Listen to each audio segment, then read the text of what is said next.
दोस्तों इस book summary में हम आपको थिंक एंड ग्रो रिच को अच्छे से एक्सप्लेन करेंगे। इस वीडियो को पूरा देखने के बाद में आपको ये समझ में आ जाएगा कि आप किस तरीके से फाइनेंशियल फ्रीडम अचीव कर सकते हैं। अमीर लोगों का सोचने का क्या तरीका होता है, ऐसे कौन से प्रिंसिपल्स है जो अमीर लोगों को पता होता है जिनके कारण वो ज़्यादा पैसे कमा पाते हैं। दोस्तों think and grow rich Napoleon Hill द्वारा लिखा गया एक बुक है जो 40 साल से भी ज़्यादा वर्षों तक रिसर्च करके उन्होंने इसे कंपाइल करके लिखा है। दोस्तों ऑथर नेपोलियन हिल एक छोटा बच्चा था जब एंड्रयू कार्नेगी ने उन्हें अपना एक राज बताया, एक ऐसा राज जिसकी बदौलत 500 अमीर लोगों ने अपनी किस्मत खुद लिखी है। दोस्तों नेपोलियन हिल इसे 20 सालों तक ढूंढते रहे और आखिर में उन्हें पता चला कि सक्सेस और किसी भी प्रोफेशन या करियर में मिल सकती है और एक अनपढ़ या कम पढ़ा लिखा इंसान भी अमीर बन सकता है। दोस्तों और ये सीक्रेट्स नेपोलियन हिल ने अपने रीडर्स के साथ बांटना चाहा और उन्होंने कंपाइल करके 500 अमीर लोगों के इंटरव्यू लेने के बाद में एक बुक लिखी जिसका नाम है थिंक एंड ग्रो रिच। और दोस्तों ये सीक्रेट सिर्फ उनके लिए नहीं जो सीक्रेट अप्लाई करना चाहते हैं, बल्कि ये सभी के लिए है। दोस्तों लेकिन ये इतनी आसान नहीं हो सकता, आपको कुछ एफर्ट तो करने ही पड़ेंगे। इस किताब में आप जानेंगे कि सफलता पाने के लिए क्या और कैसे करना है, कैसे और कब से शुरुआत करें। हाँ, कोई भी सफलता पा सकता है मगर ये सिर्फ उसे ही मिलेगी जो इसे असलियत में अपनाएगा। इस किताब के हर चैप्टर में वो 13 स्टेप्स बताए गए हैं जिन्हें नेपोलियन हिल ने अमीर बनने के लिए रिकमेंड किया है। कोई भी इन स्टेप्स को अपनाकर अपनी ज़िंदगी सक्सेसफुल बना सकता है और फाइनेंशियल फ्रीडम अचीव कर सकता है। वो जितना चाहे उतना अमीर बन सकता है। दोस्तों अगर आप अपनी ज़िंदगी में पैसा, मान सम्मान, सुकून और हैप्पीनेस चाहते हैं तो इसका राज अमीर लोगों से ही पूछना चाहिए। जैसे आप ये 13 स्टेप्स पार करेंगे आपको एक एक राज पता चलते जाएंगे अमीरों के। तो चलिए तैयार हो जाइए दोस्तों, आपकी लाइफ बदलने करके ये वीडियो रख देगा। दोस्तों पहला स्टेप है डिज़ायर। अगर आप किसी चीज़ को पूरे दिल से चाहते हो तो वो हकीकत बन के आपके सामने आ ही जाती है। अपने सपने के बारे में लगातार सोचने से आप उसे पाने के रास्ते ढूंढने लगते हैं। एक टर्म में जिसे मनी कॉन्शियसनेस कहते हैं, जिसका मतलब है कि पैसे के पीछे दीवाना होना, यानी आपके मन में खूब पैसा कमाने की इच्छा है। ये दिमाग की एक हालत है, यानी स्टेट ऑफ माइंड, जहां आप खुद को पहले से ही अमीर समझने लगते हैं। जब आप मनी कॉन्शियसनेस बनते हैं तो पैसा कमाने लगते हैं। हम यहाँ पर 6 स्टेप्स बता रहे हैं जो पक्का आपको मनी कॉन्शियसनेस बना देगी। पहला स्टेप तो ये है कि आप जितना पैसा कमाना चाहते हैं ये सोच लीजिए। सिर्फ ये बोलना काफ़ी नहीं होगा कि मुझे बहुत सारा पैसा चाहिए। आपको एक फिक्स अमाउंट तो सोचना ही पड़ेगा और उसे अपने लिए लिख लीजिए, तभी ये सपना पूरा हो सकता है। दूसरा स्टेप है आपको ये भी डेडलाइन तय करना है कि आप कितने टाइम में उसे अचीव कर लेंगे, उतने पैसे को कितने टाइम में अचीव करेंगे। तीसरा है वो तारीख डिसाइड करें जिस दिन आप अपनी सोची हुई रकम पा सकेंगे। इसका मतलब है लास्ट से लास्ट आपका कौन सा टाइम हो सकता है जब आप उतने पैसे को अचीव करेंगे। चौथा स्टेप होगा एक ऐसा प्लान बनाना जिससे आप ये पैसा कमा सकते हैं। अपने प्लान को बहुत अच्छे तरीके से रियलिस्टिकली अप्रूव करके देखें और उसे अच्छे से एनालाइज करें। दोस्तों पांचवा स्टेप्स होगा आपको फुल प्रूफ प्लान कहीं पर लिख करके रखना है। अगर आप प्लान अपने माइंड पर ही रखते हैं तो वो उतना इफेक्टिव नहीं होगा, आपको उसे एक पेपर पेन पर लिख लेना चाहिए। आखिर में छठवां स्टेप्स है अपने इस स्टेटमेंट को हर दिन 2 बार ज़रूर पढ़ें। अगर सच में आपके अंदर अमीर बनने की ख्वाहिश है तो इन स्टेप्स को फॉलो करना आपके लिए कोई मुश्किल बात नहीं है। इस तरह आप देखेंगे कि और महसूस करेंगे कि आपके पास पैसा आ रहा है। इसे रोज़ दोहराते रहे और मनी कॉन्शियसनेस आपकी बढ़ते चली जाएगी और आप हर बड़ी अचीवमेंट हासिल करने लग जाएंगे। दोस्तों दूसरा स्टेप है आस्था, फेथ और विश्वास। दोस्तों एक ऐसी ताकत जो उस यूनिवर्स में जो हमें उन चीज़ों के पास ले आती है जिन पर हम यकीन करते हैं। जब हमें पॉजिटिवली ख्याल आते हैं तो हमारे साथ खुद ही सब कुछ अच्छा होने लग जाता है, लेकिन जब हम नेगेटिव सोचते हैं तो बुरी चीज़ें अपने आप होने लगती है। देखा जाए तो बैड लक या बुरी किस्मत जैसी कोई चीज़ नहीं होती, बस हम किस पर यकीन करते हैं वो मायने रखता है। कुछ लोग बेवजह ही खुद को बदकिस्मत मानने लगते हैं और कुछ तो खुद को हमेशा गरीब ही समझते रहते हैं। अगर हमें यह यकीन होने लगे कि हम अपने हालात नहीं बदल सकते तो इसका मतलब है कि हमने अपनी बदकिस्मती खुद लिखी है, क्योंकि जैसा हम अपने दिमाग को बताएंगे वही चीज़ें हकीकत में होने लगेगी। अब अगर आप अपने दिमाग में डर और शक पैदा कर ले तो आप हमेशा डरते ही रहेंगे और अपने आप पर भरोसा नहीं रख पाएंगे। ऐसा करके आप खुद को एक दायरे में बांध करके रखेंगे और आपको खुद पर भरोसा भी कम हो जाएगा। याद रहे, आप हर पल खुद को अमीर देखें, महसूस करें और माने। खुद पर यकीन रखें कि एक दिन आप बहुत सारा पैसा कमाएंगे। जो लोग हर बात पर बोलते हैं कि वे तो गरीब हैं, ऐसे लोग कभी अमीर नहीं बन पाते। जो हम बनना चाहते हैं खुद पर यकीन करके वही बन सकते हैं। जैसे विचार हम दिमाग में भरेंगे वही एक दिन हमारी सच्चाई बन जाती है। तो मर्जी आपकी है कि आप गरीबी चुनते हैं या अमीरी। एक बार अपने मन में अमीर होने का ख्याल बैठा लीजिए, फिर आपका यकीन आपके लिए सारे लिमिटेशंस को हटाकर आपको सफलता दिला ही देगा। तीसरा स्टेप है दोस्तों ऑटो सजेशन। आपका सबकॉन्शियस दिमाग असल में एक उपजाऊ जमीन की तरह है। अगर इसमें काम के बीज नहीं डालेंगे तो इसमें घास फूस उग जाएगी, कुछ ना कुछ जरूर उगेगी, क्योंकि यह एक उपजाऊ जमीन की तरह। इसके लिए हमें ऑटो सजेशन या सेल्फ सजेशन अपनाना होगा ताकि हमारे दिमाग में बेकार का कचरा या फालतू इन्फॉर्मेशन ना जाए। हमारे दिमाग में सिर्फ वही इन्फॉर्मेशन जाए जो हमारे गोल से रिलेटेड है और पॉजिटिव है। दोस्तों, जब हम इस पर कंट्रोल नहीं कर पाते तो हम हार जाते हैं। ये बात हर दिन दोहराई कि आप क्या चाहते हैं। अगर आप अमीर होना चाहते हैं तो इसके लिए तैयार रहे, अपनी इस चाहत को अपनी आदत बना ले। फिर एक दिन आपकी यही आदत आपको असल में ऐसे मौके देगी जिससे आपकी सफलता एक हकीकत बन जाएगी। आज से ही खुद को एक अमीर और सफल इंसान समझना शुरू कर दें। अपने गोल तक पहुंचने का प्लान आपके सबकॉन्शियस माइंड में बस जाना चाहिए। ऑटो सजेशन का प्रैक्टिस करते हुए आप इसे अच्छे तरीके से इम्प्लीमेंट कर सकते हैं। चौथा स्टेप है दोस्तों स्पेशलाइज्ड नॉलेज। इसका मतलब है एक खास तरह का नॉलेज। आपको जनरल नॉलेज से कुछ भी हासिल नहीं होगा, आपको एक अलग तरीके से नॉलेज लेना होगा। दोस्तों, हेनरी फोर्ड के पास कोई भी फॉर्मल एजुकेशन नहीं थी, लेकिन उन्हें ऑटोमोबाइल्स के बारे में अच्छी खासी नॉलेज थी। वर्ल्ड वार के दिनों में उसने शिकागो न्यूज़पेपर पर मानहानि का दावा किया था, क्योंकि अखबार ने उन्हें इन इनोग्रेंट पेसिफिस्ट यानी उदासीन शांतिवादी करार दिया था। अदालत में ट्रेल के दौरान उनसे हजारों सवाल पूछे गए। वकील ये साबित करना चाहते थे कि हेनरी फोर्ड वाकई में इग्नोरेंट है। अदालत में उनकी उटपटांग सवालों से फोर्ड परेशान हो चुके थे। उसने जवाब दिया, जो भी सवाल आप मुझसे पूछना चाहते हो उसका जवाब देने के लिए मैं यहाँ एडमैन को बुला सकता हूँ।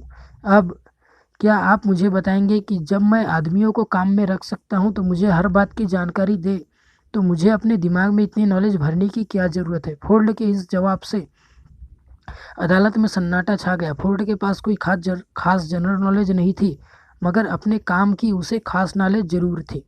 उसे ये मालूम था कि उसका गोल क्या है। तभी तो जो लोग ज़्यादा पढ़े लिखे नहीं भी होते वो भी सक्सेसफुल होते हैं। जो चीज़ें हम जनरल नॉलेज पढ़कर या स्कूल में सीखते हैं अक्सर हमारे उतने काम नहीं आती जब तक हम असली ज़िंदगी में इस्तेमाल नहीं करते। देखा जाए तो ये सिर्फ किताबी पढ़ाई है, प्रैक्टिकल नहीं है। अगर आप किसी चीज़ में खास इंटरेस्टेड है तो आप उसमें कोई शॉर्ट कोर्स कर सकते हैं या ट्रेनिंग ले सकते हैं। इस तरह आपकी उस चीज़ की पूरी नॉलेज अच्छी तरह से हासिल हो जाएगी। और आप सीखना केवल स्कूल तक ही नहीं होता, आप ज़िंदगी में किसी भी उम्र में कुछ भी सीख सकते हैं। आप फैमिली वाले हो या फुल टाइम जॉब वाले हो, आप थोड़ा ना थोड़ा वक्त तो स्पेशलाइज नॉलेज निकालने के लिए रख ही सकते हैं, जो आपके फ्यूचर में बहुत ज़्यादा काम देगी और आपके हुनर को इम्प्रूव करेगी। दोस्तों, अगर कंपनीज एम्प्लॉय रखते वक्त उनका क्रेडेंशियल देखें तो साथ ही उनकी पर्सनालिटी पर भी गौर करती है। आप किस तरह लोगों से या कस्टमर से पेश आते हैं या सिचुएशन को कैसे हैंडल कर पाएंगे, ये सब बातें भी देखी जाती है। कोई सक्सेसफुल आदमी भले ही एजुकेटेड ना हो, मगर उसमें एक खास एम्बिशन और पर्सनालिटी ज़रूर होती है। याद रखें, जो इंसान स्कूली पढ़ाई को ही सब कुछ मानकर सीखना बंद कर देता है वो हमेशा मामूली इंसान ही बनकर रहेगा। वो भले ही एक मुकाम हासिल कर ले, मगर सक्सेस तभी हासिल होती है जब आप ज़िंदगी में कुछ ना कुछ सीखते ही रहते हैं। आपको लगातार सीखना होता है। पांचवा स्टेप है दोस्तों इमेजिनेशन। इसका मतलब है आपको अपनी कल्पना का यूज़ करके प्लान बनाने हैं या अमीर बनना है। दोस्तों बहुत पुरानी बात है, एक बार एक बूढ़ा देसी डॉक्टर एक केमिस्ट की दुकान पर गया। उसने दुकान में काम कर रहे क्लर्क से कहा कि उस डॉक्टर के पास एक केटल, एक लकड़ी का पैडल जिसे केटल रे बन रही ड्रिंक को घुमाया जा सकता है, और एक मैजिक फार्मूला है। इन तीनों चीज़ों का इस्तेमाल करके वो क्लर्क अमीर बन सकता है, लेकिन इसके लिए उसे एक डॉक्टर को $500 देने होंगे। ये सुनकर उस क्लर्क ने $500 में वो तीनों चीज़ें खरीद ली। डॉक्टर ने $500 क्लर्क से लिए और वहाँ से चला गया, क्योंकि इन पैसों से वो डॉक्टर अपना सारा कर्ज उतार कर आराम से रह सकता था। उस जवान क्लर्क ने अपनी लाइफ सेविंग उस फार्मूले पर इन्वेस्ट कर दी। उसने उस कागज़ में लिखी चीज़ों को मिक्स करके मैजिक फार्मूला बनाया। उस केटल में उसके साथ एक किस्म का सोना लगा था, जिससे शुगर इंडस्ट्री चलाई गई और इसकी वजह से लाखों लोगों को रोजगार मिला। इसने साउथ के एक छोटे से शहर को बिजनेस कैपिटल बना डाला। इस तरह वो पुरानी केटल सारी दुनिया के काम आई। जानते हैं उस केटल में क्या मिक्सर बनाया था? Coca Cola. जी हाँ, उस मिक्सर में जो चीज़ बनी थी वो कोका कोला थी, और जिसने ये मिक्सर बनाया था उस क्लर्क का नाम था असा केंडलर। लेकिन कोका कोला की सफलता का सीक्रेट वो कागज़ का पुर्जा नहीं था, वो थी असा केंडलर की इमेजिनेशन। हमारी चाहतों और इमेजिनेशन की ज़रूरत पड़ती है ताकि वे हकीकत बन जाए। जो चीज़ें आपको सफल होने से रोक रही है वो है सिर्फ आपकी अपनी सोच। आप सोच बदलिए, अपनी इमेजिनेशन इस्तेमाल कीजिए और फिर देखिए कमाल। कोका कोला भी एक आइडिया पर ही शुरू हुआ था। आज जो भी जितनी भी चीज़ें हम अपने आसपास देखते हैं, जितने गैजेट्स, सोशल मीडिया या इन सब के आइडिया दिखते हैं, ये किसी न किसी की इमेजिनेशन से ही शुरू हुई है। आपका आइडिया ऐसा होना चाहिए जो हर तरह के क्रिटिक्स को झेल सके। इसमें आपको हार, निराशा और डिस्करेजमेंट भी मिल सकता है, तो इन सब बातों के लिए भी तैयार है। अपने आइडिया को अपना जुनून बना लीजिए, बिना रुके लगातार इस पर काम करें, इसे असलियत का जामा पहनाए, तभी आपके आइडिया इतना दमदार बन पाएगा कि इस तरह से चैलेंजेस झेल पाए। छठवां स्टेप है दोस्तों ऑर्गेनाइज्ड प्लानिंग। प्लान करने का मतलब ये नहीं है कि आप कुछ भी प्लान करें, आपको एक सटीक तरीके से या स्पेसिफिक तरीके से ही प्लानिंग करना चाहिए। दोस्तों जब तक आपके पास कोई पक्का प्लान नहीं है आप सफल नहीं हो सकते। ऐसे लोग ढूंढिए जो आपके प्लान में आपकी मदद कर सके। जब आप लोगों की मदद लेंगे तो जाहिर है बदले में आपको उन्हें कुछ फ़ायदा या कंपेंसन देना ही पड़ेगा। अपना एक ग्रुप बनाएं और लगातार उनके साथ अपने प्लान के बारे में डिस्कस करते रहें। फेलियर से बचने के लिए अपने ग्रुप के साथ अच्छा वर्किंग रिलेशन कायम रखें। आपको हर तरह के लोगों की ज़रूरत पड़ेगी, क्योंकि एक इंसान में ही सारी नॉलेज या सारा एक्सपीरियंस, सारी एबिलिटी नहीं होती। सक्सेस पाने के लिए औरों के सहयोग और दूसरे टीम की हेल्प की ज़रूरत पड़ती है। दोस्तों जब आप किसी तरह काम करते हैं और अपनी टीम से भी काम करवा लेते हैं तो आप बहुत बड़ी सक्सेस हासिल कर सकते हैं। दोस्तों जो हार मानता है वो कभी नहीं जीतता, और जो जीतता है वो कभी हार नहीं मानता। जो हार मान लेते हैं उनमें जुनून की कमी होती है, लेकिन हारने के बाद भी नए प्लान बनाने वाले ही आखिर में विनर बनते। फेल होने का मतलब है कि कहीं कुछ गलत है, जो आपका प्लान काम नहीं कर पाया और उसमें बदलाव की ज़रूरत है। अगर थॉमस एडिसन ने हार मान ली होती तो आज शायद कोई उनका नाम तक न जानता होता। जब आप फेल होते हैं तो इसकी वजह ढूंढिए, इसे बेहतर बनाने के लिए क्या कर सकते हैं, इस पर पूरा प्लान बनाने की कोशिश कीजिए। चलिए 7वें स्टेप की बात करते हैं। 7वां स्टेप है डिसीजन। दोस्तों फोर्ड मोटर्स की मॉडल टी इस ज़माने में दुनिया की सबसे बदसूरत कार मानी जाती थी। हेनरी फोर्ड को उनकी कंपनी के एडवाइज़र ने इस कार का डिज़ाइन बदलने की सलाह दी थी, लेकिन फोर्ड नहीं माने और मॉडल टी बनाते रहे। हालांकि बाद में उन्होंने उसके डिज़ाइन में थोड़ा बदलाव जरूर किया, लेकिन उससे भी पहले मॉडल टी ने उन्हें खूब कमाई करके दी। हेनरी फोर्ड अपने तुरंत फैसलों को मजबूत इरादों के लिए जाने जाते थे, और हर सफल इंसान के अंदर ये क्वालिटीज़ होती है। कभी हाँ कभी ना करने वाले हमेशा गरीब और फेलियर ही रहते हैं। जब आप तुरंत फैसले करते हैं तो उन पर तुरंत काम भी शुरू कर देते हैं। देर करने से सिर्फ पैसे और वक्त की बर्बादी होती है और नतीजा कुछ हाथ नहीं आता। फोर्ड ने उन लोगों की बात बिल्कुल नहीं मानी जिन्होंने मॉडल टी की बुराई की थी, क्योंकि उन्हें अपने लिए गए फैसले पर पूरा यकीन था। अमीर लोग कोई भी फैसला करने में वक्त बर्बाद नहीं करते, बल्कि उनमें धीरे धीरे ज़रूरी बदलाव लाते हैं। वे आसानी से लोगों की बातों से इन्फ्लुएंस नहीं होते, बल्कि खुद के आइडिया पर भरोसा रखते हैं। ओपिनियन इस दुनिया की सबसे सस्ती चीज़ है। कोई भी किसी को मुफ्त में सलाह दे देता है और अगर आप सबसे सलाह मांगते ही रहेंगे तो आप कभी भी कुछ भी नहीं कर पाएंगे। ज़्यादातर लोग आपको ऐसे वाहियात ओपिनियन देंगे जो आपको डिस्करेजमेंट ही देंगे, ताकि ना कि आपको मोटिवेट करेंगे, फिर चाहे वो आपके दोस्त हो, रिश्तेदार हो या आपके टीचर ही क्यों ना हो। दोस्तों, आपका पास खुद का एक ही दिमाग है और इसे इस्तेमाल करें। सक्सेसफुल बनने की जो आग आग आपके अंदर है उसे हमेशा सुलगा करके ही रखें। दोस्तों, दुनिया का दस्तूर है कि उसी उसी इंसान की कदर होती है जिसकी बातों में दम हो और उसका काम बोले। और सक्सेसफुल लोगों को पता होता है कि उन्हें क्या चाहिए और वे उसे हासिल करके ही रहते हैं। 8वां स्टेप है परसिस्टेंस। इसका मतलब है लगातार उस काम को करते रहना या कंसिस्टेंसी। दोस्तों, बेशक धीरे धीरे मगर लगातार बढ़ते रहे, आखिर कहीं ना कहीं तो पहुंच ही जाएंगे आप। लगातार अपनी मंजिल की तरफ चलने से पहले अपनी मंजिल चुन लीजिए। आप क्या हासिल करना चाहते हैं और क्यों, ये जानना बहुत ज़रूरी है, तभी आपको मोटिवेशन मिलेगी। खुद पर यकीन रखें कि आप इतने काबिल है, आपके अंदर वो स्किल्स और नॉलेज है जो आपको सक्सेस दिला सकती है।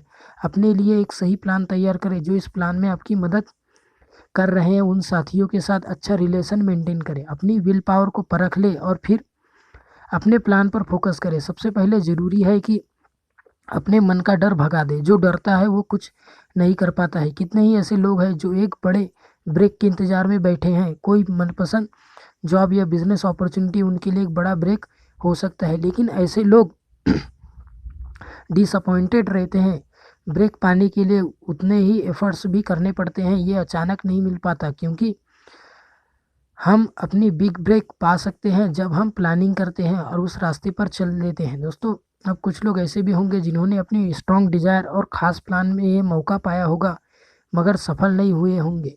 ऐसा क्यों? क्योंकि उन्होंने आसानी से गिव अप कर दिया। एक बार फेल होते ही उन्होंने हार मान ली और प्लान ही छोड़ दिया। मगर ये हार तो टेम्परेरी थी, इस बात को वे भूल गए। हार का एक ही जवाब है और वो है उससे आगे बढ़ते रहना और सक्सेसफुल हो जाना। दोस्तों, कई बार तो ऐसा लगता है कि कोई छुपा हुआ गाइड हमें परखने के लिए ही हमारे रास्ते में बहुत सारी रुकावटें डाल देता है। हमारी हार हमारी विल पावर को परखने का बस एक तरीका है। जब आप बिना रुके लगातार आगे बढ़ने की आदत बना लेते हैं तो हार कभी भी आपके रास्ते की रुकावट नहीं बन पाती है।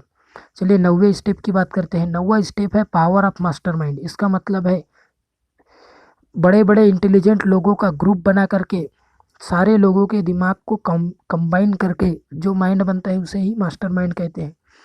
एक कहावत है कि नॉलेज इज़ पावर, मगर सिर्फ इसके दम पर अकेले अमीर नहीं बन सकते। नॉलेज तभी पावर बनती है जब इसे अपने गोल को पाने के लिए इस्तेमाल किया जाए। मास्टरमाइंड ऐसे लोगों का ग्रुप होता है जो आपकी नॉलेज को बढ़ा सकते हैं ताकि वो आपकी पावर बन सके। इन लोगों की इच्छा और मकसद वही होता है जो आपका है। इस बात को इलेक्ट्रिकल बैटरी से समझते हैं। एक सिंगल बैटरी थोड़ी सी ही एनर्जी देती है, लेकिन जब एक से ज़्यादा बैटरी हमारे पास हो तो इसे लंबे समय तक उनकी एनर्जी मिलती रहेगी। ऐसे ही जब आपके पास मास्टरमाइंड ग्रुप होता है तो आपकी ताकत कई गुना बढ़ जाती है और इनकी मदद से आप अपनी कमजोरियों को दूर भी कर सकते हैं। अपनी कॉरपोरेशन बनाने से पहले हेनरी फोर्ड भी एक गरीब, अनपढ़ और इग्नोरेंट इंसान थे, लेकिन उन्होंने अपने बिजनेस ऐसे 50 भरोसेमंद लोगों के साथ मिलकर चलाया जो उनके मास्टरमाइंड थे। उन्होंने थॉमस एडिसन के साथ भी दोस्ती रखी थी। फोर्ड अपने इन भरोसेमंद और महान दोस्तों के साथ बहुत मिलनसार और सहयोगी रिश्ता बनाए रखते थे। इसी कारण वो इतने ज़्यादा अमीर बन चुके थे। दोस्तों, जब भी दो दिमाग ताकतें आपस में मिलती है तो एक नई अनदेखी ताकत पैदा होती है जो उन दोनों दिमाग के साथ मिलकर 3 दिमागों जितना ताकत पैदा करती है। जाहिर है, एक ग्रुप में जब इतने दिमाग होंगे तो एक अकेले दिमाग की ताकत को भी बढ़ा देंगे। कुल मिलाकर कहे तो 2 दिमाग एक अकेले से ज़्यादा बेहतर सोच सकते हैं। अगर ग्रुप के लोगों के बीच अच्छा वर्किंग रिलेशनशिप है तो वे मिलकर किसी भी इंडिविजुअल से ज़्यादा अचीव कर सकते हैं। वे मिलकर कमाल कर सकते हैं, क्योंकि एक अकेले इंसान की तुलना में उनकी ताकत कई गुना बढ़ जाती है। 10वें स्टेप की बात करते हैं। 10वां है the mystery of sex transmutation. Transmutation उसे कहते हैं जब एनर्जी एक फॉर्म से दूसरे फॉर्म में बदलती है। सेक्स इंसान की सबसे ताकतवर स्टिमुलिटी है। सेक्स ट्रांसम्यूट का मतलब है कि हम अपनी सेक्स एनर्जी को कई ऐसे प्रोडक्टिव कामों में इस्तेमाल कर सकते हैं, क्योंकि इसमें बहुत पावर होती है। क्रिएटिविटी और बिजनेस के लिए सेक्स एनर्जी का इस्तेमाल बेहतर हो सकता है। सेक्स एक नेचुरल चीज़ है, ये इंसान की ज़रूरत की चीज़ों में शामिल है। आप इससे मुंह नहीं मोड़ सकते। अगर इसे काबू में नहीं किया गया तो एक डिस्ट्रक्टिव हथियार बन जाता है, लेकिन अगर इसे विल पावर की तरह इस्तेमाल किया जाए तो इससे बहुत कुछ अचीव किया जा सकता है। जितने भी सक्सेसफुल म्यूजिशियन, वकील, आर्टिस्ट और बिजनेसमैन हैं, उन्होंने अपने इस शरीर की भूख का इस्तेमाल अपनी क्रिएटिविटी में किया और महान बने। माइंड स्टिमुलेटिव करने से कई तरीके हैं, जैसे शराब, ड्रग्स या आपके मन का डर, लेकिन इन सब में सेक्स ही सबसे स्ट्रांग है। जो इंसान इस पर कंट्रोल नहीं रख पाता वो अक्सर जुर्म, गरीबी और बदहाली में ही जीता है। जिसने भी इस ताकत का सही इस्तेमाल किया उसका हमेशा भला हुआ है और वो एक जीनियस बनकर उभरता है। जीनियस इंसान किसी प्लेन के पायलट जैसा होता है। वो पहाड़ों और पेड़ों के ऊपर से जाता है और ऊंची उड़ानें लगाता है। सेक्स और खाना हमारे जीवन में ऊंचे पहाड़ों और पेड़ों की तरह ही है। एक जीनियस इन ऑब्स्ट्रक्शन को पार करके खुद को आज़ाद कर लेता है। अब वो अपनी क्रिएटिव इमेजिनेशन का बेहतर इस्तेमाल करके खुद के लिए तरक्की के सारे रास्ते खोल सकता है। हमारी क्रिएटिव इमेजिनेशन सिक्स्थ सेंस की तरह है, जितना ज़्यादा हम उसे यूज़ करेंगे उतनी ही अच्छी होती जाएगी। क्रिएटिव इमेजिनेशन की प्रैक्टिस से सक्सेसफुल लोग और ज़्यादा समझदार और प्रोडक्टिव बन जाते हैं। स्टडीज़ ये प्रूव करती है सक्सेसफुल लोगों में स्ट्रॉन्ग सेक्स एनर्जी होती है, लेकिन वो इस एनर्जी को वहाँ अप्लाई करते हैं जहाँ उन्हें अपनी क्रिएटिव आउटलेट की ज़रूरत होती है। जितने भी गाने, कविताएं, नॉवेल्स हैं उसमें लव और सेक्स का ही जिक्र है। आपके अंदर का करिश्मा और कॉन्फिडेंस आपकी सेक्स अपील से झलकता है। आप किसी भी आर्टिस्ट या बिजनेसमैन को देखिए, आप खुद समझ जाएंगे। आप भी अपने अंदर के इस पोटेंशियल को अपनी क्रिएटिव इमेजिनेशन के लिए यूज़ करें। दोस्तों, इस तरीके से आप अमीर भी बन सकते हैं। चलिए 11वें पॉइंट की बात करते हैं। 11वां पॉइंट है द सबकॉन्शियस माइंड। हम सब जानते हैं कि सबकॉन्शियस दिमाग पर हमारा कोई काबू नहीं होता, लेकिन यही वो हिस्सा है जो हमारी सारी इच्छाएं, भावना और फैसले लेने की ताकत को कंट्रोल करता है। हमें बस ये करना है कि हम अपने मन को हमेशा पॉजिटिव विचार से भरा रखें। धीरे धीरे यही पॉजिटिव विचार हमारे सबकॉन्शियस माइंड में बैठ जाएंगे और हमारे लिए सफलता पाना बहुत ही ज़्यादा ईजी हो जाएगा। दोस्तों, कोशिश करें कि नेगेटिव विचार आपके दिमाग में कभी भी ना आए, क्योंकि नेगेटिव सोचने से आपको कभी भी सफलता नहीं मिल सकती, ना ही आप कभी अमीर बन सकते हैं। आप हमेशा गरीबी के दलदल में डूबे ही रह जाएंगे। दोस्तों, आपको पहले पॉजिटिव ख्यालों को अपने दिमाग में लाने की कोशिश करना है ताकि आप इसे और बेहतर समझ सके। हर दिन छोटी छोटी बातों से शुरुआत करें। अपनी चाहतों को प्यार, उम्मीद, रोमांस, जोश और खुशियों को अपनी आदत बना लें और लालच, डर, गुस्से, जलन और बदले की भावना से छुटकारा पाएं। 12वां पॉइंट है, 12वां स्टेप्स है द ब्रेन। इसका मतलब है दिमाग। आपका दिमाग किस तरीके से आपको मजबूर कर सकता है कुछ करने के लिए। दोस्तों, इंसानी दिमाग दुनिया की सबसे पावरफुल मशीन है। इसे सेंडिंग और रिसीविंग डिवाइस दोनों के रूप में इस्तेमाल किया जा सकता है। हमारे विचारों की ताकत का सबसे हमारी सफलता से एक बड़ा हाथ होता है। जो भी 13 स्टेप्स यहाँ बताए गए हैं उनके बारे में सोचकर आप अपने सफ़र की शुरुआत कर सकते हैं। इमेजिनेशन तक और अपनी परसिस्टेंसी तक हर चीज़ की प्लानिंग आप अपने दिमाग में करके रख सकते हैं। क्या आप जानते हैं कि हमारे दिमाग में के सेरेब्रल कॉर्टेक्स में 10 से लेकर 14 बिलियन नर्व सेल्स पाई जाती है, जिससे मज़ेदार बात यह है कि एक सेल्स एक खास तरीके से ऑर्डर के हिसाब से अरेंज्ड है। नर्व सेल्स के अरेंजमेंट का एक तरीका हम इंसानों को फिजिकली और मेंटली काम करने लायक बनाता है।